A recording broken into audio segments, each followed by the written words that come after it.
Now, one of the interesting things about customer development that makes startups very different from large companies is that customer development is done by the founders. Well, why the founders? It turns out that there's a couple of interesting things, and this is about human nature. There's no technology involved. In a traditional startup in the old days, you would hire a VP of sales who would go out because you were smart, this was your idea, and you'd say, go try to sell this, go talk to customers. I'll just hire somebody to do this.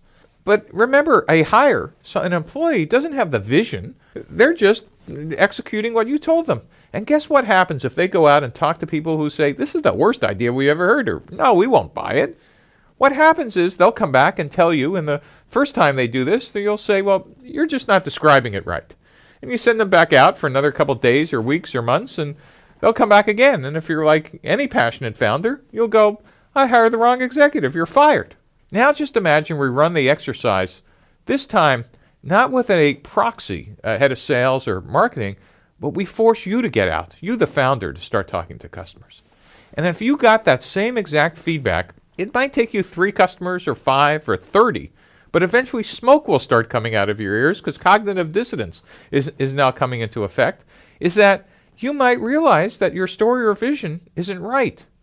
But unlike a proxy, a VP of sales or marketing, you have the power to change the company's strategy. You have the power to change the entire value proposition to say, well, what if we had these features?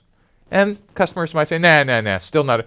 But then if you said, well, what if we had this? They might say, oh, if you could do that, you could have my check right now. Now, if you're a smart founder, you'd say, let me get right back to you.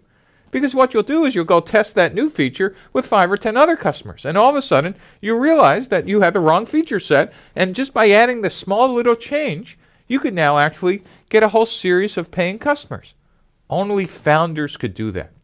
And what we did in the past is we would wait to first customer ship, we'd wait till sales didn't match the revenue plan, and we'd actually make these changes by firing executives, instead of actually having the founders engaged in day one. So it's the founder who could change the product, make pivots, and hear customer feedback firsthand.